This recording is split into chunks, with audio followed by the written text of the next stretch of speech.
साथियों, मैंने रवीश कुमार पर बनी documentary film while we watched देखी है आज, और इसे आपको भी देखना चाहिए, सबको देखना चाहिए। 2014 से कैसे मोदी सरकार सत्ता में आती है और धीरे धीरे भारतीय मीडिया का पतन होने लगता है, उसके बारे में दिखाया गया है। किस प्रकार से पहले मीडिया सरकार से सवाल करती थी और फिर बाद में धीरे धीरे कैसे सरकार से सवाल करना हमारी मीडिया बंद कर देती है, और कैसे भारतीय मीडिया का धीरे धीरे पतन हो जाता है और गोदी मीडिया की ओर अग्रसर हो जाती है। इस चीज़ को इस फिल्म वाइल बी वॉच्ड में दिखाया गया है।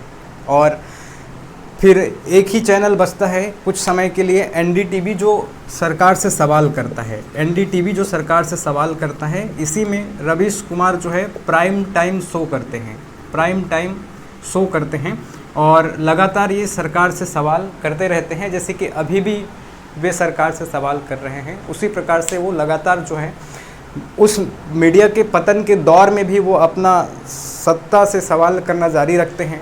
चाहे मोदी सरकार हो, चाहे कोई भी सरकार, वो लगातार सरकार से सवाल करना जारी रखते हैं। लेकिन जो है बाद में धीरे धीरे करके उनके ऊपर भी बहुत सारा दबाव आने लगता है। बाकी सारी मीडिया बिक जाती है, गोदी मीडिया बन जाती है, सरकार से सवाल करना बंद कर देती है, सरकार की भक्ति में डूब जाती है, हिंदू मुस्लिमों को बढ़ावा, हिंदू मुस्लिमों के बीच दंगाई बनाने की कोशिश करना चालू कर देती है। और जब पुलवामा अटैक होता है भारत में, कश्मीर में, और 40 जवान हमारे शहीद हो जाते हैं सीआरपीएफ के, तो उस पर भी जो है गोदी मीडिया सवाल नहीं करती है, बल्कि पाकिस्तान से बदला लेने की बात करते हैं और सरकार को उकसाने की और जनता को उकसाने की बात वे करते हैं गोदी मीडिया।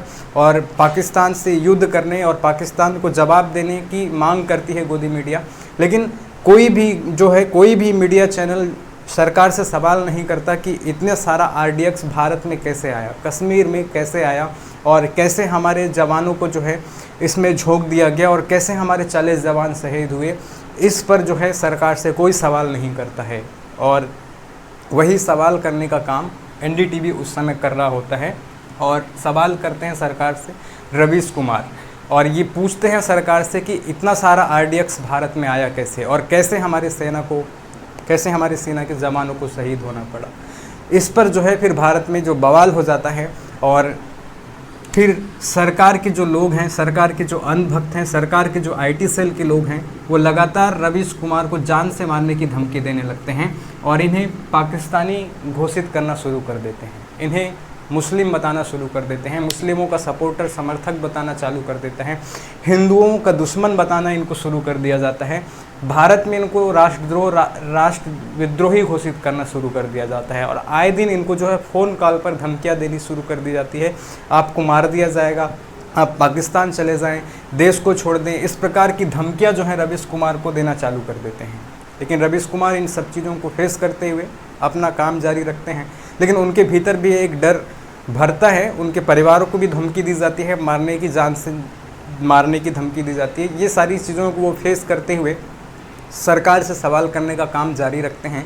धीरे धीरे करके जो है एनडीटीवी पर सरकार का दबाव बढ़ता जाता है, और सरकार यहाँ पर जो है इनकम टैक्स के छापे लगवाना शुरू कर देती है। इनकम टैक्स के छापे जो है इस एनडीटीवी चैनल पर शुरू हो जाते हैं, और सीबीआई का भी जो है इस पर थोड़ा जांच छानबीन शुरू हो जाती है। तो इस प्रकार से एनडीटीवी को भी जो है परेशान करने की कोशिश की जाती है, क्योंकि इन्होंने गोदी मीडिया बनना पसंद नहीं किया था, गोदी मीडिया का रास्ता इन्होंने नहीं अपनाया था। इसी वजह से आगे चल कर के धीरे धीरे रवीश कुमार के साथ जो प्राइम टाइम में शो करने वाले लोग होते हैं, वो धीरे धीरे करके इनके साथी एक एक करके इनको छोड़ते चले जाते हैं, इनसे बिछड़ते चले जाते हैं, इनसे अलग होते चले जाते हैं, कोई दूसरे मीडिया चैनलों में जा कर के गोदी भक्ति करना चालू कर देते हैं, क्योंकि उनको भी नौकरी करनी थी, उनको भी अपने परिवार को पालना था। इस वजह से जो है रवीश कुमार धीरे धीरे करके अकेले पड़ते चले जाते हैं, और धीरे धीरे करके जो है फिर भी ये सरकार से सवाल करना जारी रखते हैं, बने रहते हैं। और एक समय आता है दोस्तों कि इस एनडीटीवी पर अडानी का कब्ज़ा हो जाता है, और ये ज़्यादा दिनों की बात नहीं है, अभी 5-6 महीने की ही बात है, और ये अडानी के द्वारा एनडीटीवी को ख़रीद लिया जाता है। अधिकांश शेयर उनके हाथों में चला गया है, और फिर रवीश कुमार के द्वारा एक बड़ा निर्णय लिया जाता है एनडीटीवी को छोड़ने का, और उनके द्वारा कह दिया जाता है कि अब मैं इस चैनल में काम नहीं कर सकूंगा।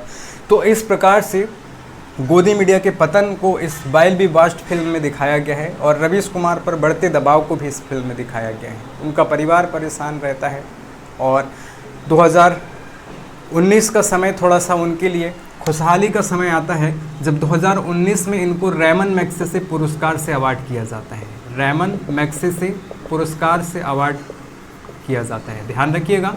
रेमन मैग्सेसे पुरस्कार फिलीपींस सरकार के द्वारा दिया जाने वाला पुरस्कार है। रेमन मैग्सेसे 7वें राष्ट्रपति हुआ करते थे फिलीपींस के, और उन्हीं के नाम पर इस पुरस्कार को दिया जाता है। जो भी पत्रकारिता के क्षेत्र में कोई अच्छा काम कर रहा होता है या फिर सामाजिक क्षेत्र में कोई अच्छा काम कर रहा होता है, तो ऐसे व्यक्तियों को रेमन मैग्सेसे पुरस्कार से नवाजा जाता है। 2019 में रवीश कुमार को इस पुरस्कार से नवाजा गया था और तब रवीश कुमार और उनके परिवार जो है थोड़ा खुशी के आंसू बहाते हैं पहली बार, और उनको लगता है कि हाँ हमारी सफलता रंग लाई। लेकिन ध्यान रखिएगा दोस्तों, 2019 में जब ये पुरस्कार उन्हें दिया गया था तो मोदी सरकार के किसी भी व्यक्ति ने इनको बधाई नहीं दी थी। मोदी सरकार के किसी भी व्यक्ति ने इनको बधाई नहीं दी थी, और इतना बड़ा पुरस्कार मिलने के बाद जो है इनकी विश्व में इनकी एक अलग छवि बनी। आपको बताएं कि वर्तमान समय की मीडिया पूरी तरह से बिक चुकी है, गोदी मीडिया बन चुकी है और सरकार से सवाल नहीं करती है।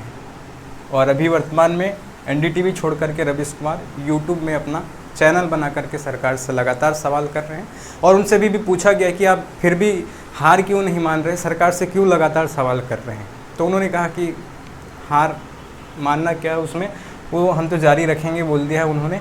और उनसे कहा गया कि अगर यूट्यूब जैसे चैनलों पर भी अगर सरकार जो है किसी प्रकार का नियंत्रण कर ले, किसी प्रकार का कब्जा कर ले, तब आप क्या करेंगे। तो उन्होंने कहा कि सड़क पर खड़े होकर के हम पत्रकारिता कर लेंगे, सड़क पर जाकर के हम न्यूज़ आपको सुना देंगे, ऐसी बात भी उन्होंने कही। तो इस प्रकार से आप इस while we watched Ravish Kumar पर बनी डॉक्यूमेंट्री फिल्म को देखें, आपको समझ में आएगा कि मोदी सरकार के आने से किस प्रकार से हमारी भारतीय मीडिया का पतन हुआ है। और जब भी ग्लोबल रैंकिंग हमारी मीडिया की जारी होती है तो उसमें सबसे निचले पायदान पर हमारा देश रहता है, भारत। ध्यान रखिएगा। तो आप देखें और देखने के पश्चात कमेंट करके बताएं। तब तक के लिए आप मेरे चैनल को सब्सक्राइब करेंगे, यूट्यूब में देख रहे हैं तो फेसबुक में शेयर करेंगे और अगले वीडियो के लिए बने रहेंगे।